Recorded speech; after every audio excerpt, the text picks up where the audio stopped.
Welcome everybody to the inaugural Selection Sunday for Tino March Madness. Over 100 of the most hardcore Dynasty players from around the world assembled, and they're hoping to see their team get their name called here tonight. Our 10 conference championship games recently concluded, and now 10 teams don't have to worry about if they will be selected tonight. They'll just be sitting idly by to see who their next opponent is. And touching first, let's go to the ACC. The Clemson Tigers take it all, going 16-3 and running the table at the ACC tournament, beating longtime friend/rival Daryl Ward and his Fighting Irish in the conference championship game. That goes back over a decade. In the Big Ten, got Illinois taking down Michigan by less than 4 points. The winner of that could change as I'm recording this, as stat changes are looming, but congrats to both teams. Both teams had a wonderful year, and they're going to be seeded accordingly. Going to the Big 12, nobody needed this probably more than Oklahoma. They were a 6th seed in the Big 12 tournament, and they were flirting with the bubble watch. And then they went on and surprised everybody and ran the Big 12, taking down Kansas State. Both were new to Tino, both had good seasons. In the Pac-12, Oregon State absolutely floored the Pac-12 the entire time, all season long. Took down the 7th seed Washington in the championship game. Washington needed a good run and they got it. Still not quite safe for tonight, but we'll see where they land. Vinny Dreb's got his Oregon State Beavers chopping away at a championship run. Looking at the SEC, we got Brandon Stumped and his Missouri Tigers, shocking everybody, taking down the SEC. Certainly everyone thought Kentucky was going to win this one, but Missouri beat LSU in the championship, and he's starting to look like a Tino veteran, true in form, more and more every year. Going to the AAC, we got Bryce Stafford and his Tulsa Golden Hurricane, completely running the AC all year long, being the alpha dogs, and they gave it to him once again in the tournament, taking down Memphis. Memphis was solid all year, just outside of being ranked most of the season. Looking at the Big East, Joe Smith had St. John's active all year long on the trade market, and it seemed to have paid off with a Big East title. They took down Creighton, who had a nice, but will it be enough to get a tournament bid?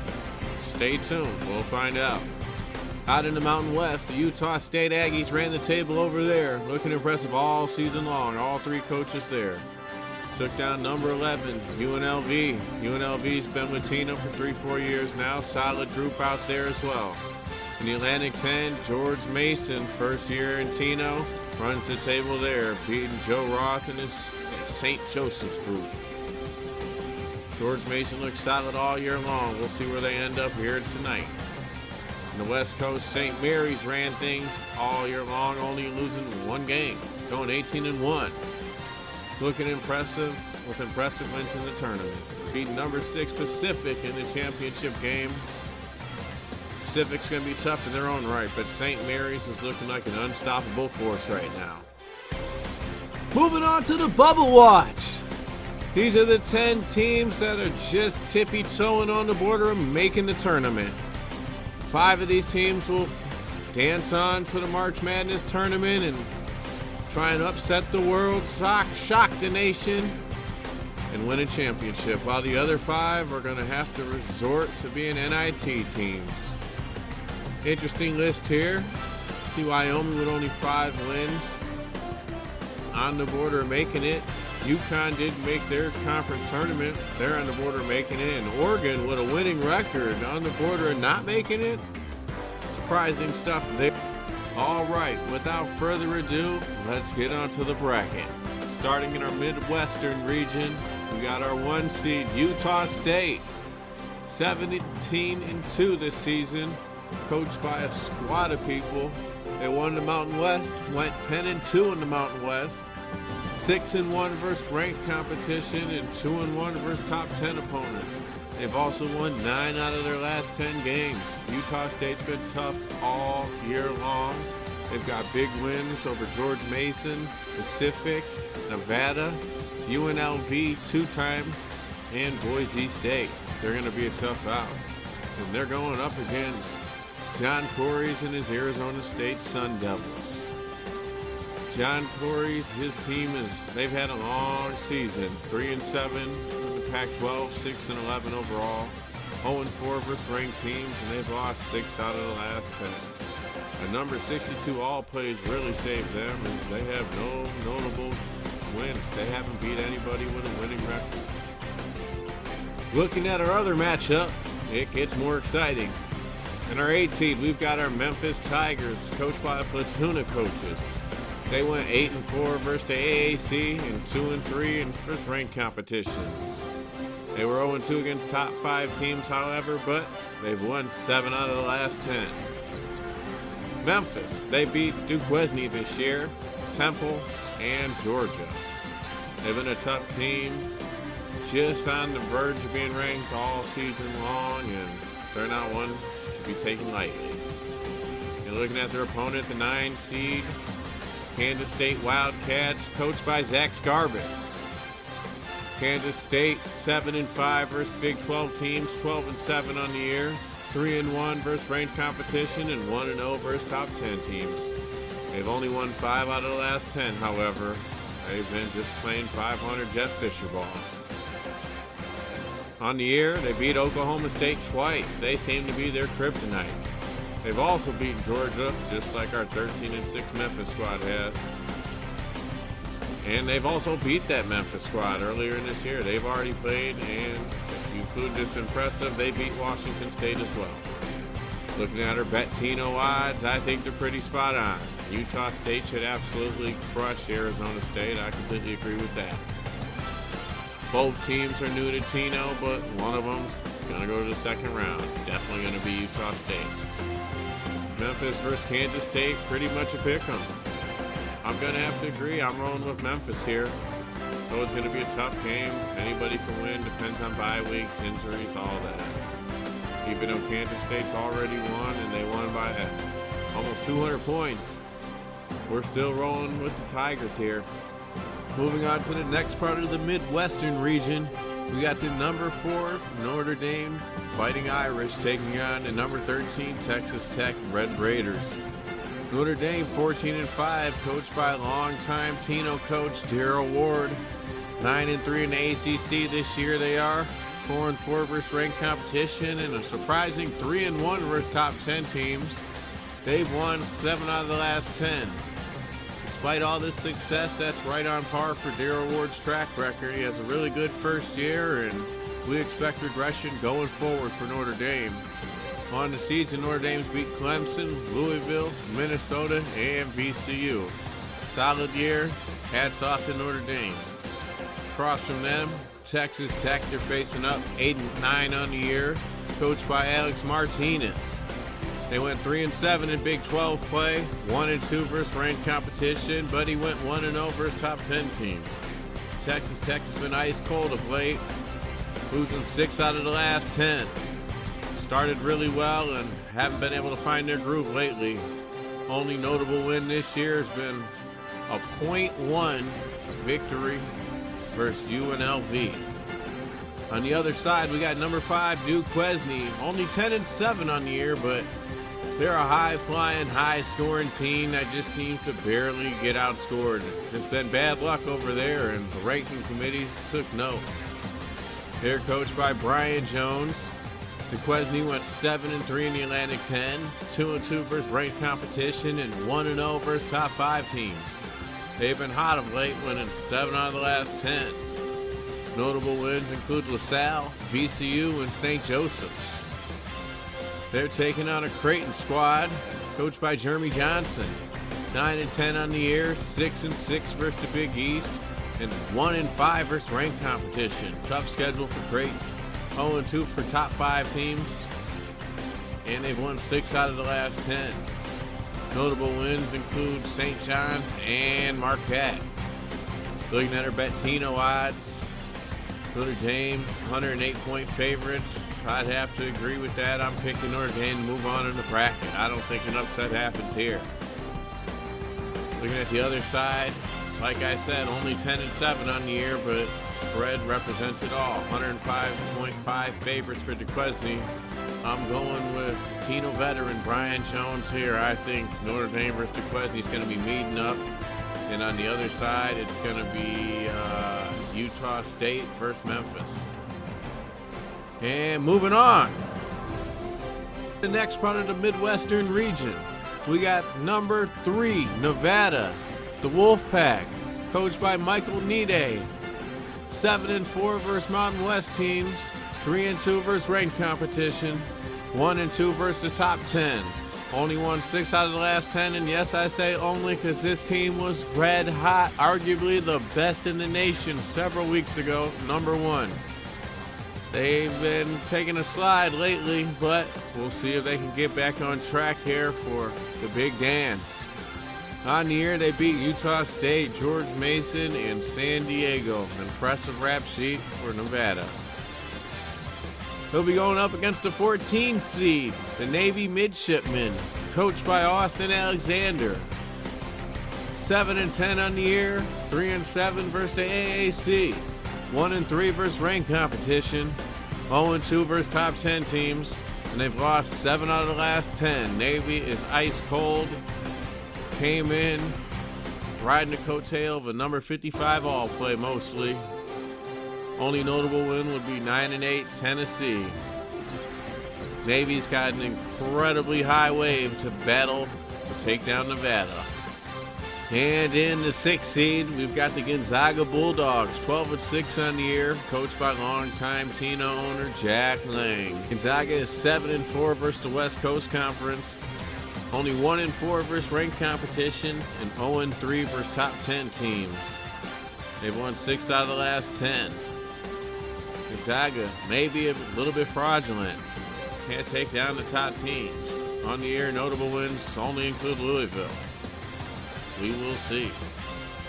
And a big matchup for them, taking on the 11th seed, the Oklahoma Sooners, coached by Lou Mills out of England.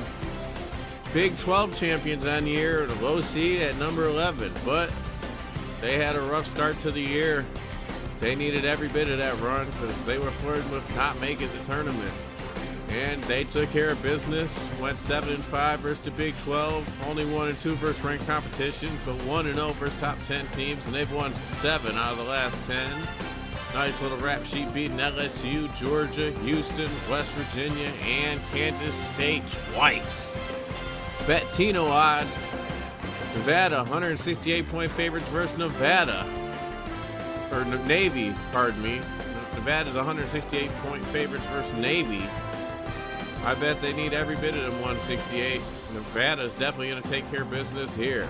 Navy's going to be swimming back home, rethinking for next year. Gonzaga being 149.5 favorite is a bit steep. Oklahoma's a very respectable team. I do still think Gonzaga pulls this one off, but we've got a big upset alert here potential for number 11. Continuing that run because that team is red hot. Moving on. In the final part of our Midwestern region, we got the 7 seed Boise State Broncos, coached by longtime Tino coach Steve Nagoda. He went 12-6 on the year, 7-4 versus Mountain West teams, 2-3 versus ranked competition, and went 1-1 versus the top 5. They've won 6 out of the last 10. They have an impressive rap sheet. They beat Nevada, Marquette, Gonzaga, and LaSalle this year. They'll be taking on the 10-7 Syracuse Orangemen, coached by Jackson Lind.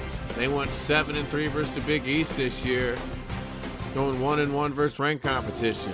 They've also won 6 out of the last 10. Only notable win includes Marquette. On the other side, we've got long time Tino veteran Dave Labby.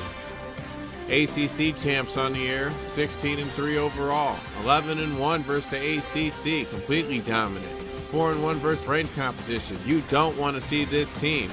And did I mention, they've won 9 out of the last 10. Rap sheet's crazy.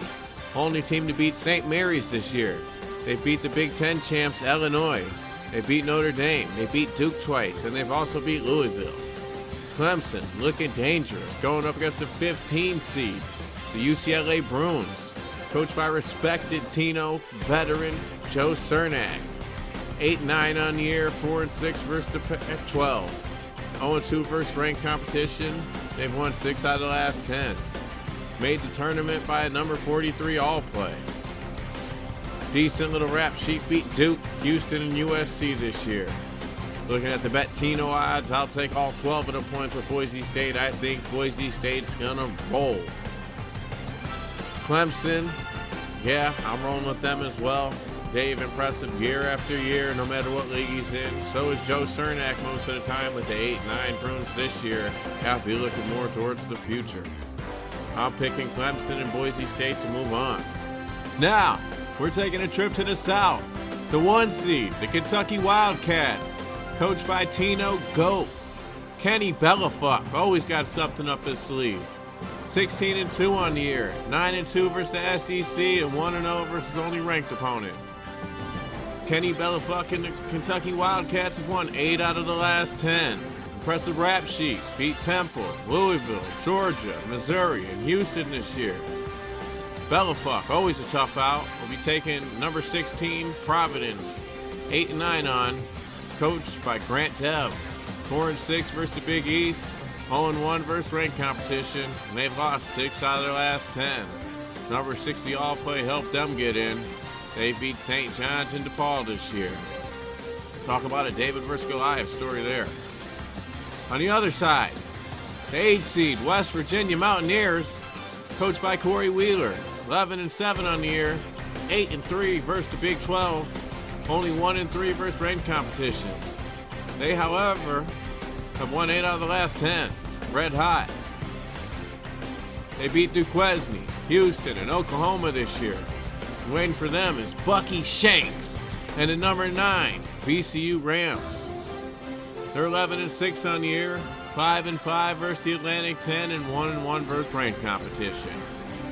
1-0 versus the top 5 is VCU, and they've won 5 out of the last 10.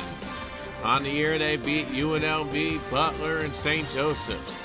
Bucky Shanks, another Tino GOAT, could be taking on one of his longtime friends, Kenny Bellafuck, if they both win.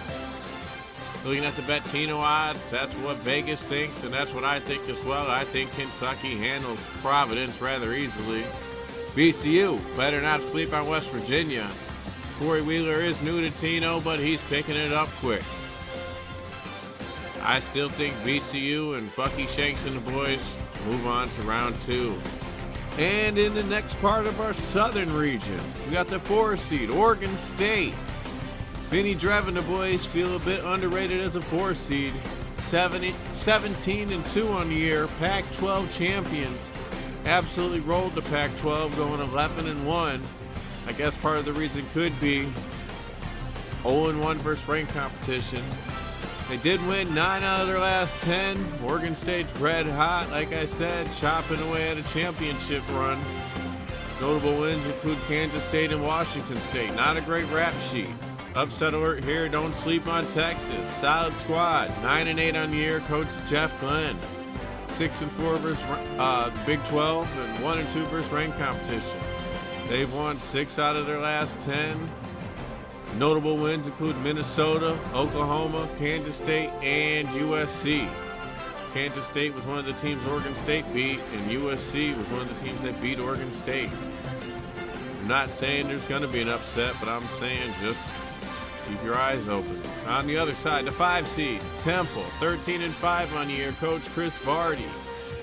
Tino vet, 8-3 versus the AAC, 0-2 versus ranked competition. They've won 7 out of their last 10 games. They beat George Mason, LSU, and Memphis on the year. Going up against also Tino vet Adam Guthrie, 9-9, the Utah Utes. 5-5 versus Pac-12 teams, 0-4 versus ranked competition. They've won 5 out of their last 10, and only notable win is West Virginia. Looking at the Bet-Tino odds, Oregon State the huge favorite. I'll take Texas and them points. But Oregon State ultimately is going to move on, in my opinion. And Temple versus Utah, very close spread there. A bit shocking. Could be a tale for what's to come. I'm taking Temple to move on in my bracket. I got Temple versus 4th, Oregon State. Also, looking at our Utah-Temple game, these two coaches know each other very well. Going back to the Tino NCAA startup, they play each other every year in the SEC over there.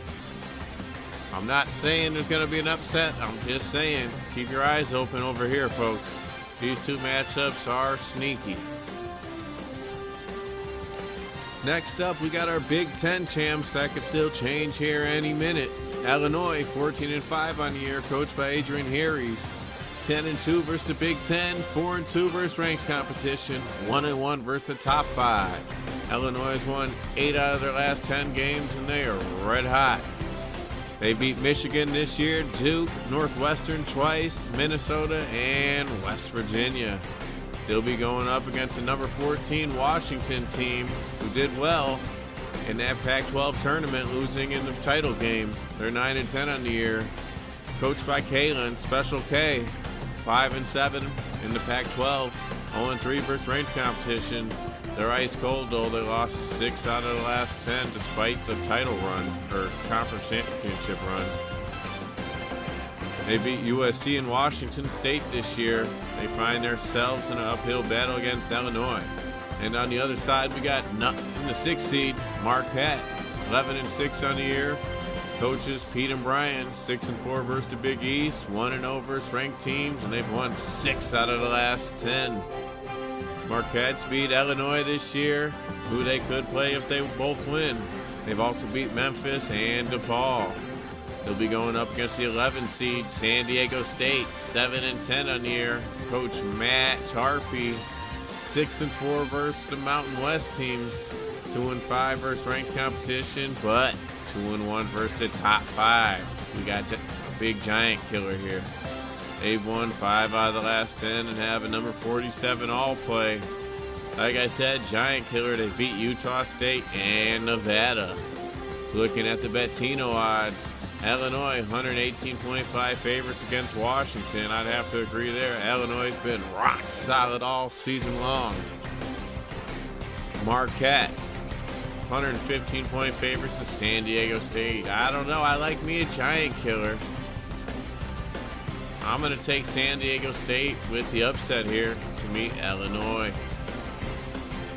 And to finish off the South, we got the number 7 Georgia Bulldogs. Coach Kerry Wong got the boys 11-7 on the year. A lot of tough losses. Battle-hardened team. 7-4 versus the SEC. 2-2 versus ranked competition. 0-1 versus the top 10. They've won 6 out of their last 10. They beat Marquette and Missouri this year.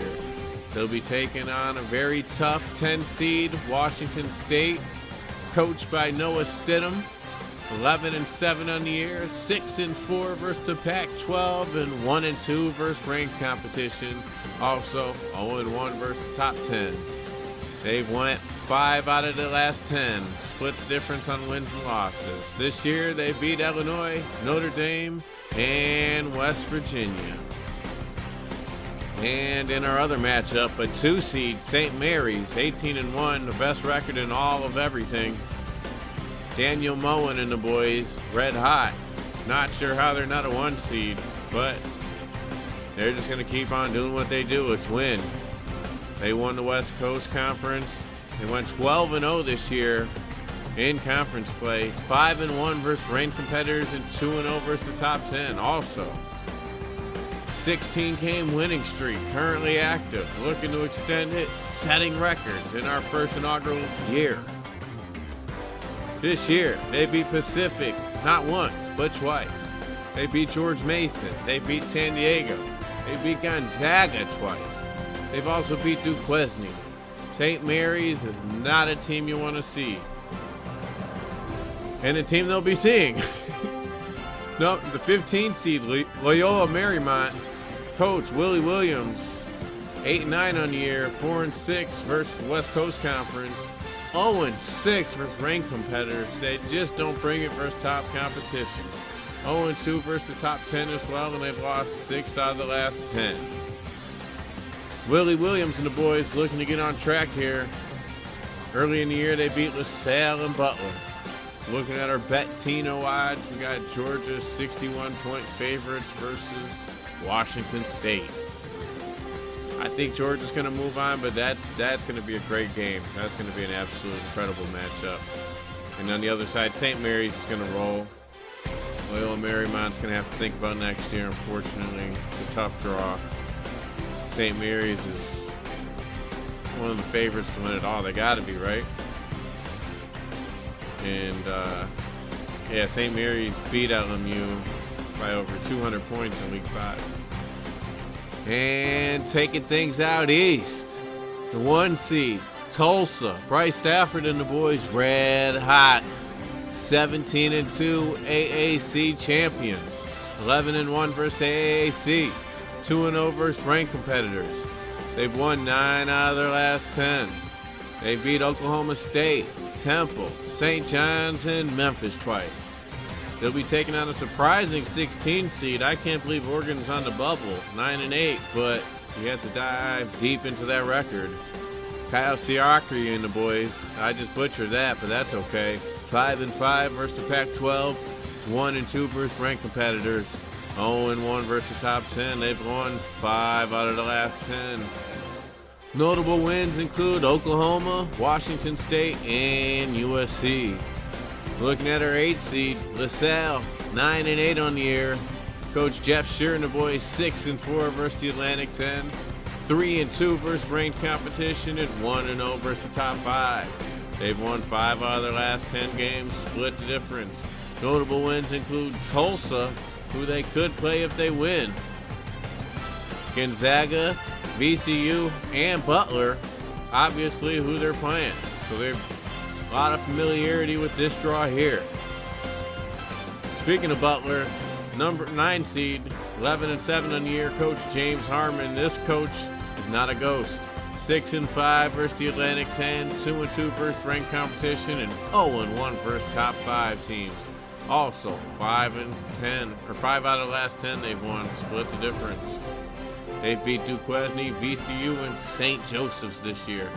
Looking at our bet Tino odds, Tulsa, gigantic favorites, 255.5 favorites. Tough draw for Oregon. Got to go with Tulsa there. I think they're going to keep on rolling. On the other side, very close, LaSalle versus Butler. I'm rolling with Butler. I think they got enough to move on. And next up out east, 4 seed, San Diego Toreros, 13-5. Coach Brett Snyder, 9-2 versus the West Coast Conference. 2-3 versus ranked competition, and 1-3 versus the top 10. They're red hot. Won 8 out of the last 10. Beat Pacific, Gonzaga, and LaSalle on the year. They'll be going up against the 13 seed, the St. Bonaventure Bonnies. Coach Taylor Schutt, not new to Tino leagues. 8-10 on the year, 6-5 versus Atlantic 10 competition. 3-2 versus ranked competitors, and 1-1 versus the top 10. 5 out of their last 10 they've won. They beat LaSalle twice and VCU for the resume. On the other side, 5 seed Duke, 12-6 on the year. Coach Michael Salvo, 8-3 versus the ACC and 2-3 versus ranked competition. They are 0-2 versus the top 10 this year, but they've won 7 out of their last 10. They beat Notre Dame and USC for notables. They're going up against the 12 seed Vanderbilt, 7-10 on the year. Coach Chris Rayner, 4-6 versus SEC teams, 1-4 versus ranked competitors, and 0-2 versus the top 10. They're pretty cold though. They've lost 7 out of the last 10, but they're enjoying a number 44 overall all play. They beat St. John's and Syracuse this year. We're looking at our Bet-Tino odds. San Diego's the 109-point favorite. They beat St. Bonaventure in week 1 and very close one. Both teams scoring over 1,300 points. I'm still going with San Diego to take it here again, even though St. Bonaventure got a little frisky in that conference tournament. I think San Diego puts them down. On the other side, Duke versus Vanderbilt. I'm going with the hot Blue Devils, the red hot Blue Devils, over the ice cold Commodores. San Diego versus Duke, I think, moving on. Moving on in the East, 3 seed UNLV, 15-4 in the year. Coach Jason Hughes, Tino veteran, 10-2 versus the Mountain West, 1-1 versus ranked competition, and they happen to be top 5 teams. Red hot, won 9 out of the last 10, besides the loss in the conference title game. Beat Nevada this year and Boise State twice. Going up against the 14 seed Cincinnati Bearcats. Coach Cam Bishop, 8-9 on the year, 5-5 versus the AAC. 1-2 versus ranked competition, and 0-1 versus the top 5. Ice cold, they've lost 6 out of the last 10. Cincinnati, a team built for the future. You'll see them back and you'll see them better. Probably not going to happen this year. They've beat Memphis and DePaul so far. On the other side, number 6, the Big East champs, Coach Joe Smith, St. John's and the boys, 14-5. 10-2 versus the Big East and 2-1 versus ranked competition. 0-1 versus the top 10. Red hot, won 8 out of the last 10, including that title. They beat Marquette this year, DePaul twice, and Syracuse. On the other side, going up against Tino legend Tuss Izzo. Michigan State Spartans, 7-10 this year. Been struggling, scoring a lot of points, but just playing the wrong teams on the wrong week. 5-5 versus the Big Ten this year. 1-3 versus ranked competitors. 0-1 versus the top 10. Split the difference on their last 10. They enjoy a number 40 all play. So far in the year, they beat Boise State and Northwestern. Like Cincinnati, this is another team that's built for the future. Expect them to be back and better. Probably not going to happen this year, though. We look at our Bet-Tino odds, UNLV, the heavy favorite over Cincy, and they should be likely going to roll. St. John's, only small favorite against Michigan State. I'm taking St. John's in the points. I'm going with the champions there. I think it's going to be UNLV versus St. John's. Moving on. And to finish off the South, 7 seed Northwestern.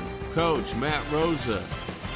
Got them 12-6, 8-3 versus the Big Ten, 4-3 versus ranked competition. They've been busy playing good teams early. 1-0 versus top 10 teams, and they've won 7 out of their last 10.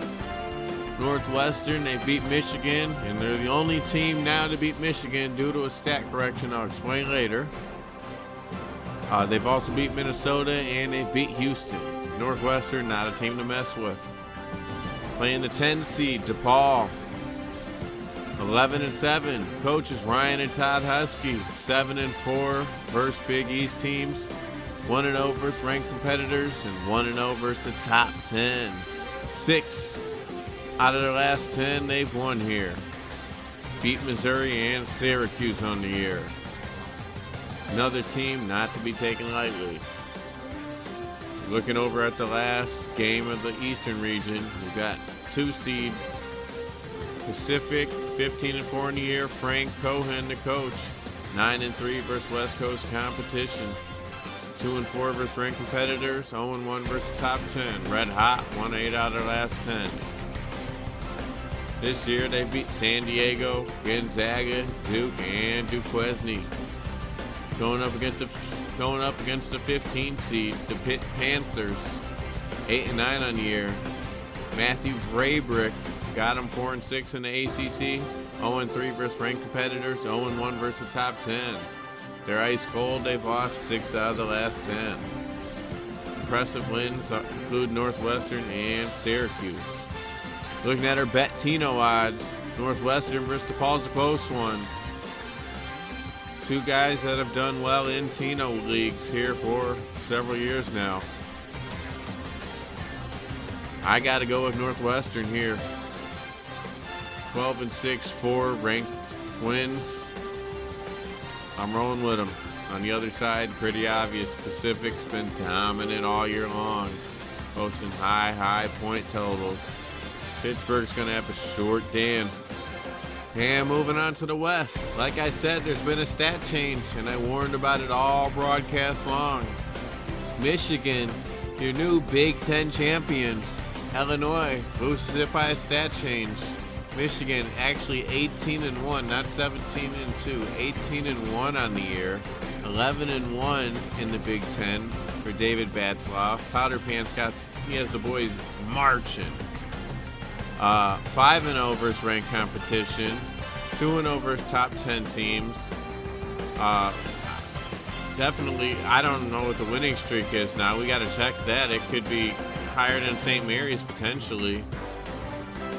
Just very impressive Wolverines team.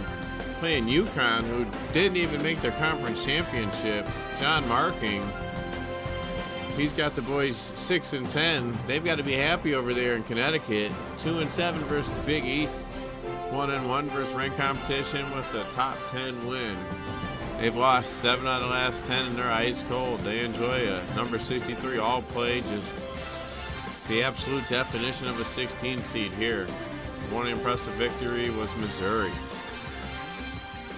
Moving on to the other side, we've got the 8 seed St. Joseph's, the Hawks, 11-8. Joe Roth got them 6-6 in the Atlantic 10, 2-2 versus ranked competition, and they've won 6 out of the last 10. They beat Temple and Duquesne this year, a couple of high-quality wins, and they're playing fellow Tino member Nate Ficken. He's a veteran. Number 9, Houston, 10-7 this year, 6-4 versus the Big 12, 1-2 versus ranked competition. 1-1 versus the top 10 though, and they've won 6 out of their last 10. They hold wins over Kansas State and Oklahoma. Looking at the bet Tino odds, you got to go with the veteran Michigan here, who just keeps rolling. We'll stop the broadcast in a second here to check in and check out and figure out what that winning streak is, but Michigan absolutely red hot. We're going to roll with them. UConn, see you later. Nice little dance, nice little trip, you're going home. Now we got a 7-point differential in favoritism here. They're giving it to Houston. Both guys been with Tino for a while. I'll agree with them. I'm rolling with Houston as well. I think Houston's going to unfortunately move on to see Michigan and also go home. And I'm getting word from the studio. Michigan now has the second longest active win streak with 12. 4 behind St. Mary's. And 1 ahead of George Mason with 11. And moving on out west, we got the 4 seed, the Oklahoma State Cowboys, 14-4. Coach Tim Bingham, Tino veteran, always in the thick of things. 9-2 versus Big 12 opponents, 1-3 versus ranked competitors. 0-2 versus the top 10. Red hot though, won 8 out of the last 10. Rap sheet not too great. Oklahoma, Northwestern, Houston, West Virginia. A lot of above average teams. So I feel like the 4 seed is pretty appropriate.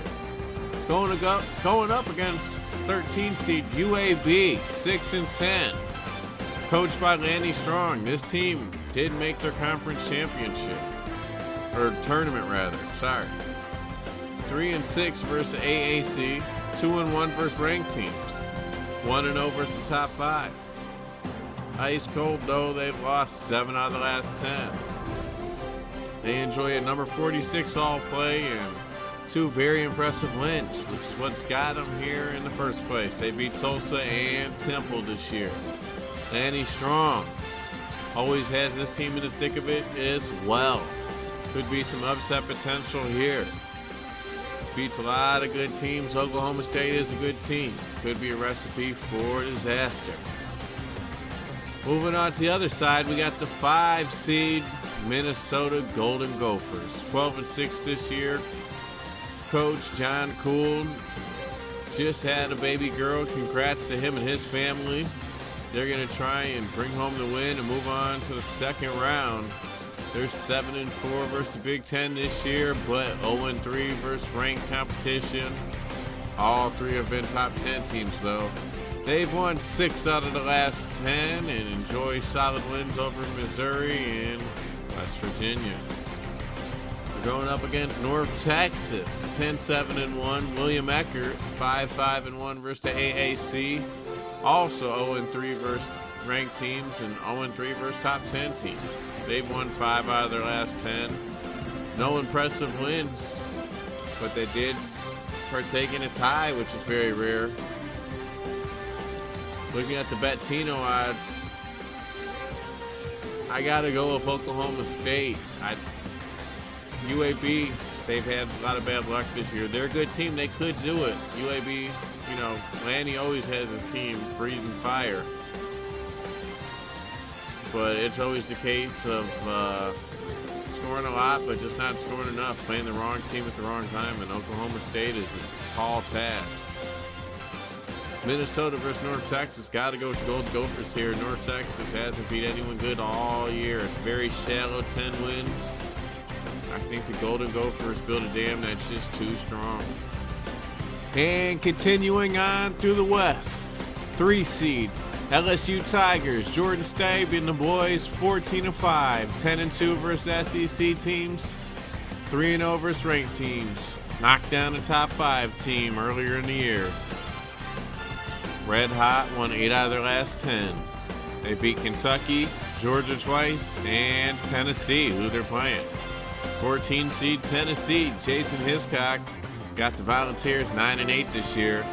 5-5 versus the SEC, 2-3 versus ranked teams, and 0-2 versus the top 5.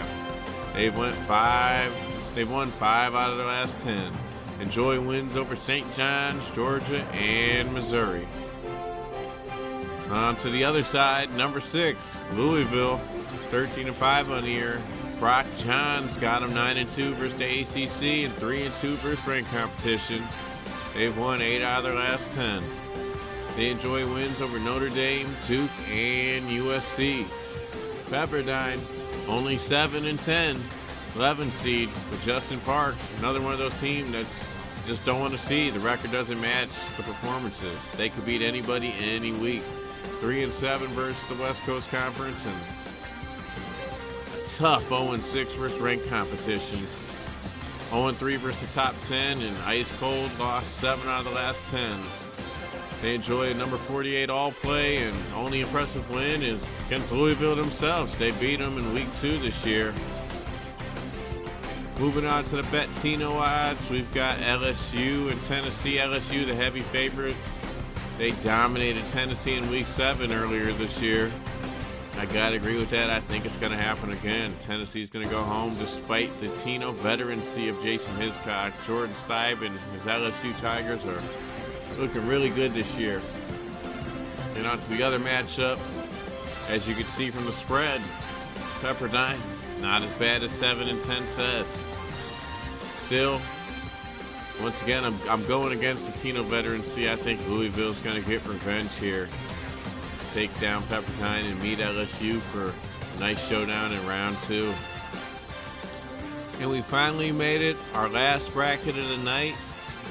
Finishing it off the West, 7 seed Missouri Tigers. Brandon Stumpf and the boys, SEC champions.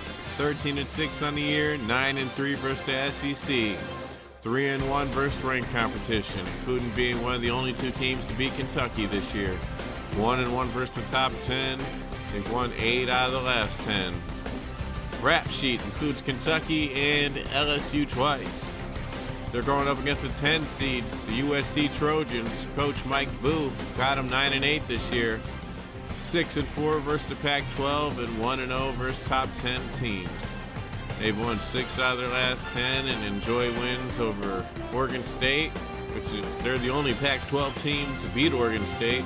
They've also beat Oklahoma and Washington State. And last but not least, the 2 seed, George Mason, 15-4 on the year. Brian Hendershot got the Patriots flying high. Atlantic 10 champions, perfect 12-0 versus the Atlantic 10. They can't touch them. 4-3 versus ranked competition, so they're battle tested. And 3rd best winning streak in the entire league, 11 in a row right now. Patriots, like I said, red hot. You don't want to see them. They beat San Diego, Duquesne, LaSalle, Butler twice, St. Joseph twice, and VCU. And they're taking on Georgetown. I'm sure Teron Thompson and the boys are happy to be here, but got to be a little worried about the matchup. They're 8-10 this year. 5-6 versus Big East play. 1-1 versus ranked competition, and they've won 5 out of the last 10. Teron and the boys enjoy a 56 all play. They beat Syracuse and Tennessee this year. Looking at the bet Tino odds, Missouri versus USC, neck and neck. I gotta go with the SEC champs here in the Tino bet. Give me Missouri. And on the other side, as much as I love Teron and I'm rooting for him, I think George Mason's gonna be way too much here. And so what about our NIT bracket? Remember, winner of this tournament gets a number 11 pick in the upcoming rookie draft. Only the winner here gets it. Fresno State just missed out. They're taking on Stanford. Maryland and Hawaii going at it. Jeremy Mayola, disappointing season for Ohio State and the Buckeyes. They're the 4th seed taking on Montana. 2 7-win teams here. Got to be disappointed with their performance. Nebraska and North Carolina. At least they have new life for an additional pick. Peter Pace and the boys just came up short. 8-9, not good enough. Judging by the body language of the staff and the team, you can tell they felt it as well. They're going to be taking on Tino NCAA legend Babowitz and the boys in a battle for Colorado and a battle to move on for that pick. Wisconsin, another 7-win team, just didn't do enough, taking on Craig from Wichita State at the 10 seed. 5-11-1 took place in that rare tie. We've got Mr. Jeff Fisher himself, Kevin Learmanrash, 14 seed.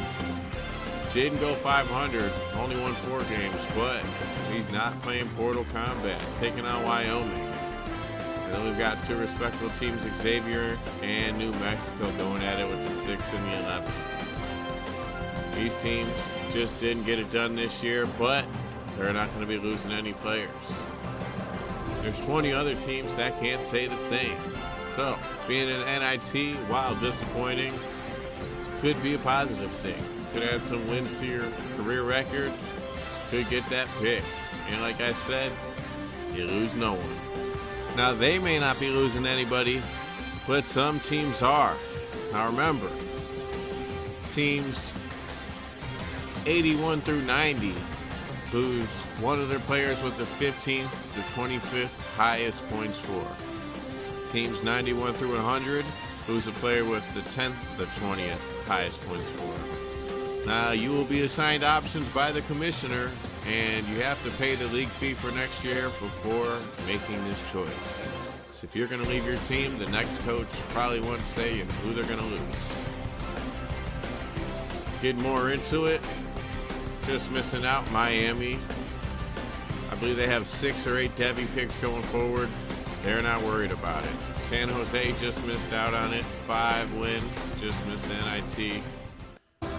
Villanova, I believe, had 6 wins. They had an argument to be in there, but ultimately not enough. And the rest of everybody, just overall a disappointing group. A lot of disappointing years. Now I look at this list, I see 4, 5, 6 Tino vets. And I'm not mad. I'm just disappointed. But it's a Dynasty League. We're building up going forward. But you guys are unfortunately going to litter some talent to someone else in your conference. And remember, you cannot redraft somebody that you lose. If you spend a supplemental pick on somebody that you lost via transfer portal, you will lose that pick and not get the player. Buyers beware. And how about some conference participation to recap it all off? We got the Pac-12 and the Big East sending an impressive 8 teams to dance. The AAC, the Atlantic 10, and the Big 12 all sending 7 teams. The West Coast Conference and the SEC has sent 6. And the ACC, Big Ten, and Mountain West Conference only sending 5. Now look at the portal. Teams that could get better. 4 SEC teams in the portal. Yikes. 3 ACC and 3 Big Ten teams in the portal. Other teams in those conferences are gonna feast. 2 teams for the AAC, the Big 12, the West Coast Conference, and the Atlantic 10. And the Big East and Mountain West have 1 team in the portal. Pac-12, very impressive. 8 teams to the tournament and 0 to the portal. Very well-rounded. A lot of Tino vets in there. And that does it here at Tino Studios. I'm your host, Brent Sussberger. Thank you for this long ride and joining with us. Thank you for competing. Good luck to everybody. Happy Thanksgiving. Good night, everybody.